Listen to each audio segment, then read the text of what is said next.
One filming? Yeah. We're live. All right. White Label Podcast is brought to you by Moog Audio. Go to moogaudio.com for all your DJ gear needs and production needs. I shop there. Vlad the Impaler, Podmaster Extraordinaire, shops there. And my guest in front of me today. We'll now shop there. Yes, definitely. We're bringing new customers to Francis and the Moog Audio family. There we go. DJ Dave Campbell, ladies and gentlemen. Yes, sir. Thank you for coming by, sir. Thanks for having me, man.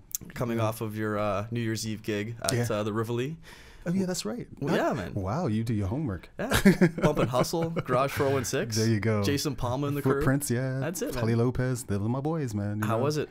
It was amazing, amazing. Yeah, it was really good. Good vibes? Hot, sweaty, and perfect. That's the way you like it. Yeah, it was great. Great room, the Rivoli, for that, too, as well. Yeah, they flew in a different sound, so it was, pumped up a bit, and we had a good time. Awesome, yeah, awesome. Yeah. So what, I guess in terms of your history as a DJ, starting back, we're going to go, I don't know, maybe not way back, but I know you started young, but... Well, there was Fred Flintstone and Barney Rebel and, of course, Dino. Bringing it we were way rocking it, man. back. Rocking it in bedrock. So we'll say 1975 is when you got into it. It's when I really enjoyed music. Okay. No, it wasn't really DJing, you know, but yeah. You were moving, you were grooving. Yeah. Okay. I happen to, like, my father lives in New York as well, so I spent all my March breaks and summers there. Okay. So, there was at those parties in the park. Unbeknownst to me, those parties were DJ'd by, like, Grandmaster Flash and things like that. So you got, like, a first-hand view of these guys in I had their no prime. idea. I had no idea. But, just music was banging. And he was taking you to these events? No. We'd just go to the park, and then, on a Sunday afternoon. And it was just happening? That's what they do. Two turntables and a mixer? Yes, a big blocko just party. Block party. Everybody just comes and have a B-boys, good time. Yeah. breakers. And gunshots. No. It was the Bronx we in the 70s. didn't have to go there, but... Okay, so we're back in... you said you were born in the UK. Did you start your DJing career in the UK? No, I started it here. Started in Canada, okay. When did Notice my UK accent has come now, isn't it? Let's get rid of it, shall we? Well, hey... Okay. All right, then, eh? All right, yeah, no, it started here, like, where did it start, really? I was working at Bolton Tremblay Mutual Funds on Bay Street and doing... after work, I would do, like, the happy hours at Pat and Mario's on Front Street. Okay. And... I don't know what that is. You don't know what that is? It's Hot House now, yeah? Oh my gosh, that's like right down the street. Yeah. Great buffet there on Sunday mornings, guys. Look at you advertising. You get free food or something. Hey, they're not on the ship, man. I'm just plugging that great buffet. Wednesdays too. No, it is good food. Yeah. Good eats. So so this was actually a lounge? No, it was a club. It was like considered a club back in the day. Okay. Yeah. And doing the happy hours and from 6 until 8. And then another DJ will come in after that and play in the evenings. The management decided that they liked me better, so they gave me the contract, and it just blew up from there. At the same time, I was started going to Twilight Zone. If you've heard of that. Yeah. Okay. So that got me into more different type of music, and of course, then the beginning of house for Toronto and stuff like that. Yeah. Okay, so what year would this be? Just keeping it on around timeline. 84. 84. Yeah. Jeez, I was 4 years old, man. Around 84. Unbelievable. Yeah. Okay, that's quite the career. I mean, you have a lot of experience under your belt, definitely. Yeah, going back. Yeah, but I still love it. You don't look at it like it's like old as an age. It's experience. It's experience. Definitely. Yeah, sure, Brent. Okay.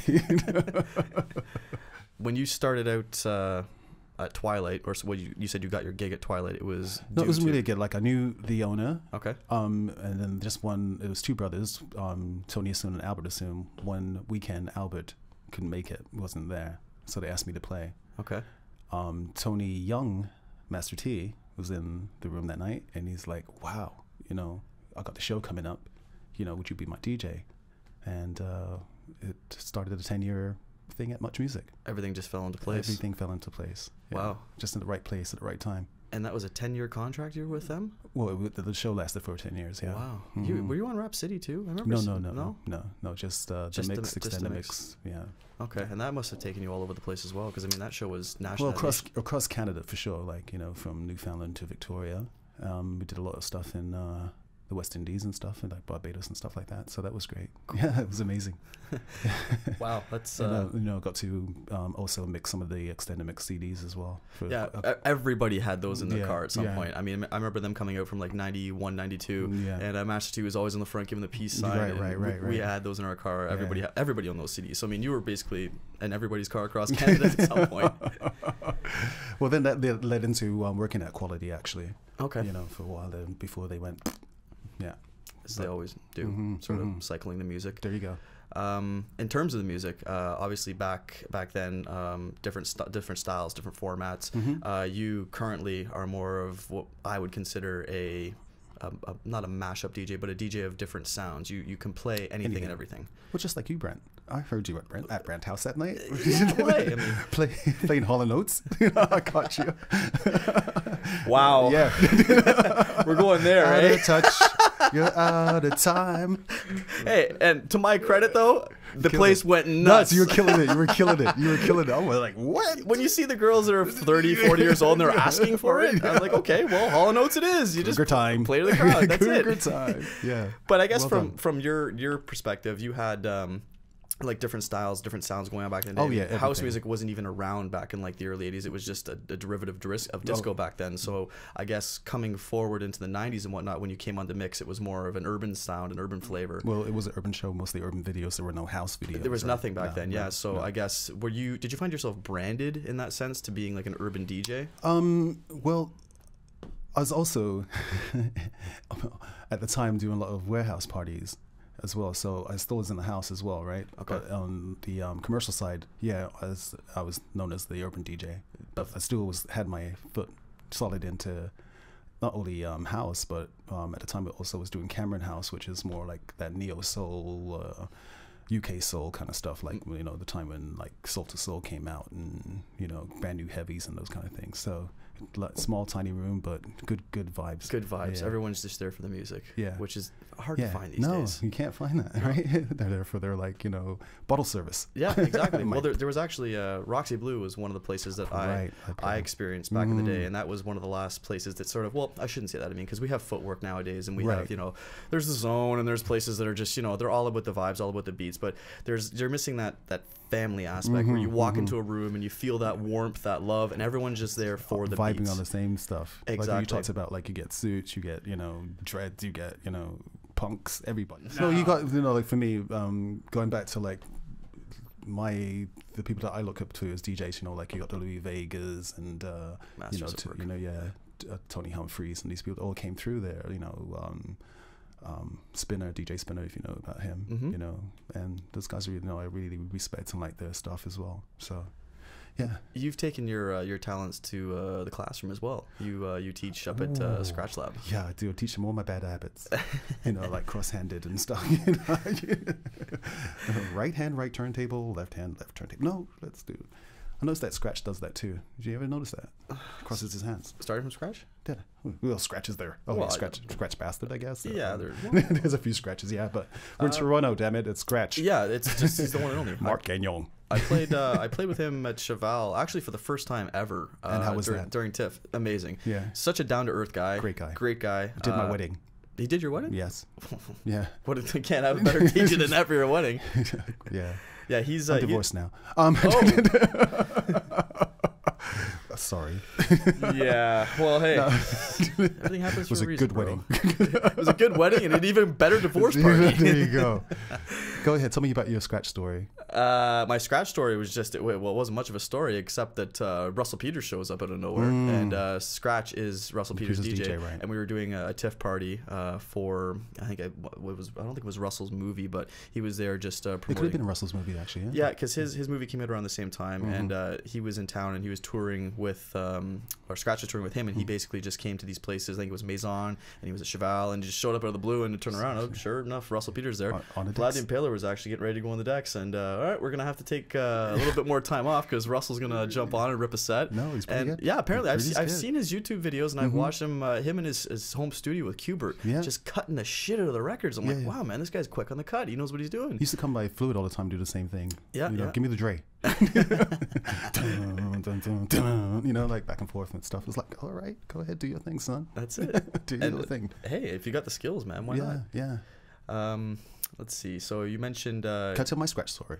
What's your scratch story? I've never got it on tape, so here we go. Okay. I'm playing at Rocket. It's on Church Street. Yes. That used to be. What is it now? It's I don't know. It's a bar now, isn't it? I don't know. Continue. So it's Caravana. I never met Scratch. I've heard of him. You know, like the guy's supposed to be phenomenal. Yeah. Thinking that he's a black guy, of course. You know, Caravana, right? So this young kid comes in a DJ booth, skinny. You know how he looks, right? Yeah. So he comes up and he's like, "Hi, I'm Mark." And I go, "Yeah." Okay. I'm Dave. He goes, "I'm going to be playing with you tonight." Oh, you're Scratch? And he goes, "Yeah." Okay, so I get on the decks and start doing my hip hop R&B thing. Tap on the shoulder. Do you mind if I go on? Go ahead. Oh my God. I'm like, what just happened? Just destroyed it. Yeah. Destroyed it. From back then, destroyed it. So I go, okay, it's Caravana. We'll get into the reggae and the soca and kind of, you know, what does he know? Another tap on the shoulder. And he's scratching 45s. Wow. Yeah. And he's killing. That takes extreme And balance. everything's so pinpoint. Yeah, it's the touch. He's meticulous. Yeah, like a wizard. He is. If you watch Scratch, he goes up against guys like Junior Flow and like the true turntable technicians of Toronto, and just competes with them like right on their level. You know, I'm sure he could probably Jazzy Jeff. You know. Yeah, Jazzy Jeff. Yeah, I mean DMC world champs, and he could be right there beside them easily. Yeah. And it's not just the technical ability too; it's the ability to read the crowd and have that library of music in your mind. Programming is key. I say that first and foremost to every DJ. Yeah. If you don't know how to program, forget it. No, you may as well. I agree, Brent. Hey, there you go. I agree. Lessons for the masses, people. White Label Podcast. Dropping the knowledge, son. Science, son. Recognize. Fool. What was the first record you ever purchased, son? That's all. Come on now. Well, come on. You always have to remember that one record. I don't know. What would that be? Oh my god! It had to be vinyl because I'm sure you know CDs what? I know. were... one thing. I really went to when I went to New York. I really wanted some like a Sugar Hill song. It's on the Sugar Hill label. I think it was Sequence actually. Yeah, on the Sugar Hill label. So it's one of those things. Something on Sugar Hill. I have absolutely no idea what Sequence is. Yeah, I'll plead my ignorance right now. I mean, I was born in '80, man. Yeah. Like I try to educate myself as much as possible. Please tell us what that is. There were like a female rap group of like Sugar Hill. Okay. Yeah, like of that whole crew. Okay. Yeah. So they had a really good song at that time, and I had to get my hands on it. Nice. Double copies, of course. There you go. Because you have to rock it back and forth, don't you? That's it. Double up, stutter step. Double up. Let's do it. So you mentioned, well, obviously being in the scene for so long and having the experience. How would you compare the state of? Well, what's your take on the state of the scene right now in terms of just the music first and foremost? First commercial. Let's do the commercial side of things. I think that once again, it's not about the music anymore. You know, it's more about. Well, it's hard pressed to find like where people just go to club for the music. You know, it's more about being seen in your Prada and doing that. You know, Gucci and up. Stuff. That's it. Yeah. And woohoo! You know, fist pumping. Yeah. There we go. Yeah. So unfortunately, it's like that, and the attention span is. You know, it's not. You can't play a song too long now. Well, it's almost like 8 bars in and out. That's it. That's it. Like it's so quick, you know. And the other thing is too, like with the music being like almost like water that anybody can get it, and there's no, like I'm hard pressed to keep ahead of even the crowd, right? Because like, oh, you don't have the song. How come you don't have it? You know what I mean? I just got it on iTunes or whatever to get it on, whatever Beatport. You know what I mean? So like. You have to be on top of it like constantly, as you probably know. Yeah. The accessibility is there because the record store never closes, like we said before. Never. So I mean, the kids nowadays, if you're up until 5 a.m, that's what separates you from the guy who's up at 2 a.m. because you got those extra few hours digging for those bombs. Exactly. And you'll find them if you know what you're looking for. Yeah, exactly. The underground scene. How would you explain the current state of that? Well, I haven't been in the underground scene for a while. Like I didn't know if there's, if it still existed until you told me there's after parties and stuff like that that's happening. So I really wouldn't know what's going on in the underground scene. Underground scene for me is now like it's gone to the club level, right? Like if you go to like a revival night or something like that, where it's mostly underground house or deep house or whatever. Okay. But otherwise, like I guess revival is the next Roxy Blue of the 2000s, I guess. You know? But it all depends on the sound you're looking to hear too, right? I mean, I'm sure if you're into the deep soulful sound, there will be a party for you catering to that sound. But even that is different. Like it's kind of changing a bit now, but it was more like for a while they're very cafe, very laid back. Kind of, I just want an espresso and just listen to pick it up a bit. The background music, where it was just very loungy and very down tempo. Weren't dancing and stuff; they were just, being seen. Unfortunately, and that's if that's that style. But I mean, if you wanted to listen to something that's more of a tech sound or more of a progressive sound or whatever the case may be, there's an outlet for that as well. Yeah, we definitely. have great venues all over the city. Obviously, Footwork, Comfort Zone, Government. I mean, Government. Mark Oliver. Yeah, there you go. Dropping names. Keep dropping names. Mark Oliver. I think that after traveling all over the place and stuff and hearing other DJs, I think Toronto and Canada as a whole has some amazing DJs. Like really really good top class DJs. I've said it tons of times. We are ahead of the pack tenfold. I mean, our locals, not just from the house perspective, hip hop as well. Forget it. Technically, programming, the whole package. Yeah. I mean, you could put our top 10 against anybody in the world, and we'll match up in every category. For sure. Great local talent in this city, and it's because we have such great outlets to express our creativity, man. I mean, I think wasn't there a stat that went around years ago that Toronto has the most dance floor space per capita in the world? Really? Obviously, I mean, there's been so many places that have shut down in the last 5-10 years, but I mean, I think at one point when like Richmond Street was kicking, it was like in the prime in like the late 90s, early 2000s. I think there was a club on every street corner. True. But even still now, I mean, even though there are places that have shut down, there's a lot of places that have kept open and are continuing to open, and it allows the DJs a lot of creativity and places to spin. Yeah, so Richmond for like 7 years at Fluid, and that was like one of the best clubs I ever played at. And at the same time, I was doing Government on Fridays as well, and that was unbelievable. Yeah, those are the two staples of Toronto. I mean, you were the main resident, and Fluid. I was the Sunday guy. For a while there, and then I didn't have the opportunity to play the main room of Government, but you were the Friday resident there. Was it Climax was playing with you, or Climax came a little bit later? Okay. Yeah. It was originally just me, I think. I can't remember playing with anybody. Was this RPM or Government? Government. Okay. Don't let me come over there. It was Fresh. Do you know that? Before it was RPM, it was called Fresh. It was the club called Fresh there, yeah. This, I guess, well, man. Yeah, before RPM, before anything. And what was it before Fresh? Probably just like a big warehouse, wasn't it? Probably. Yeah. I don't know. Wow. So when Charles says, "Yeah, I'm going to buy RPM and make all these little clubs in there," like, "Yeah, right, okay, buddy." Who's laughing now? Yeah, exactly.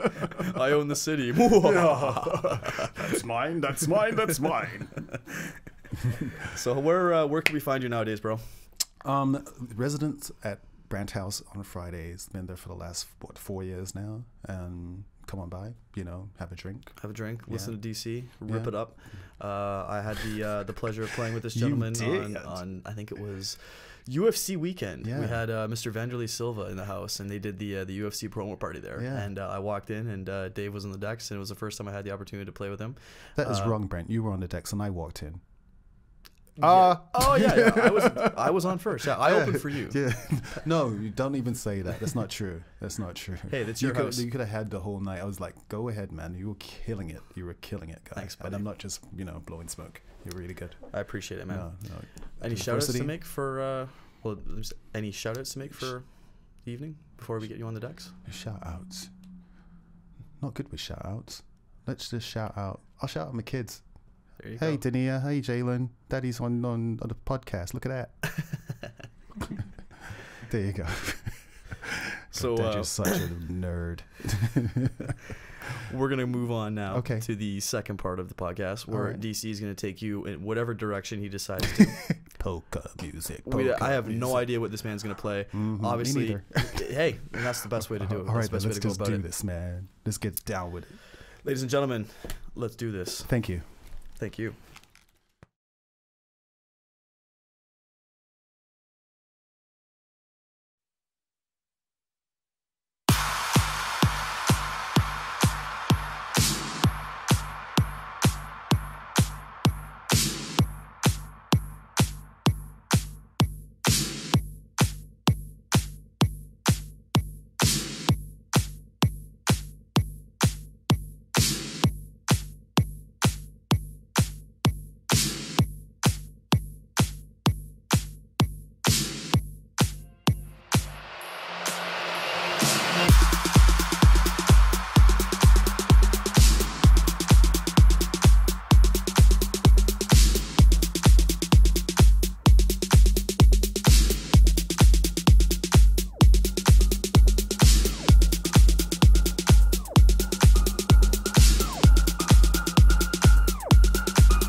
Spank it.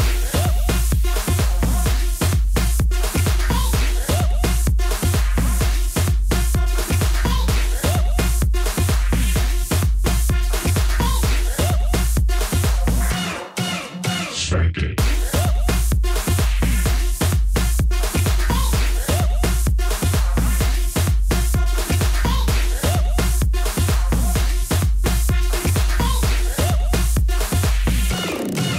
Spank it.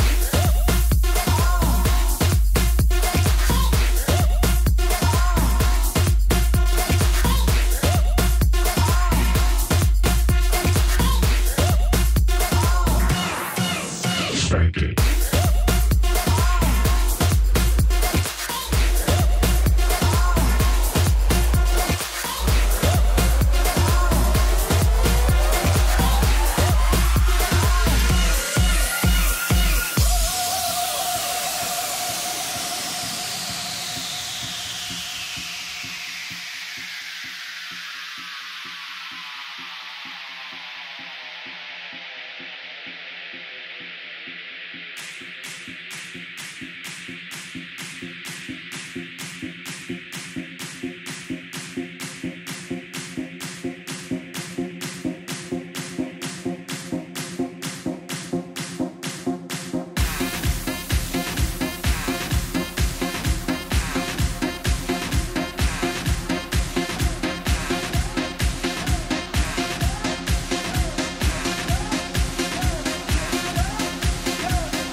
polka dots.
Time the stars come out, you light me up, you chase the clouds. I think about this every time the stars come out, every time the stars come out, every time the stars come out, every time the stars come out, every time the stars come out.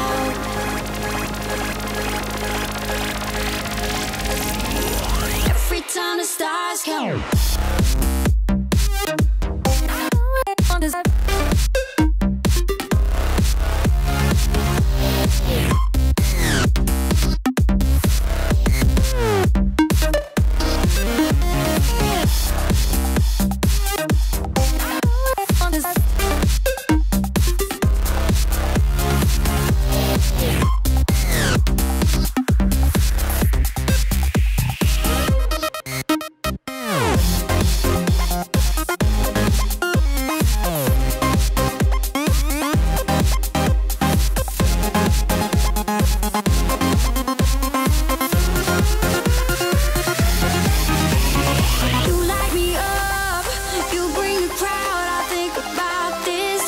Time the stars come out, you light me up, you chase the clouds. I think about this every time the stars come out, every time the stars come out, every time the stars come out, every time the stars come out, every time the stars come out.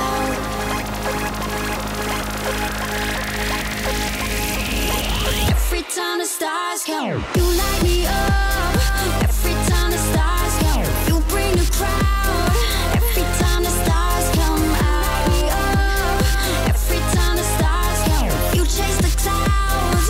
Every time the stars come out, every time the stars come out, every time the stars come out, every time the stars come out. Every time the stars come out.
Don't stop, turn that up, take it higher. Tear this mother up, start a riot. Don't stop, turn that up, take it higher. Tear this mother up, start a riot. There's a glitch inside my system, rushing through my whole existence. Got me twisted, can't resist it. Something's flipping on my switches. Take them, break them, make them feel it. Mix it up and mass appeal it. Pressure is riding me hard. Killer goes right to my heart, heart, heart, heart, heart.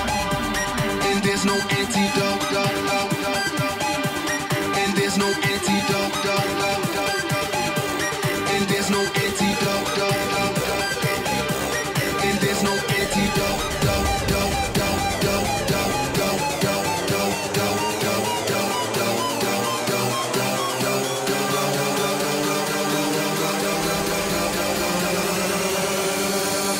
There's no antidote.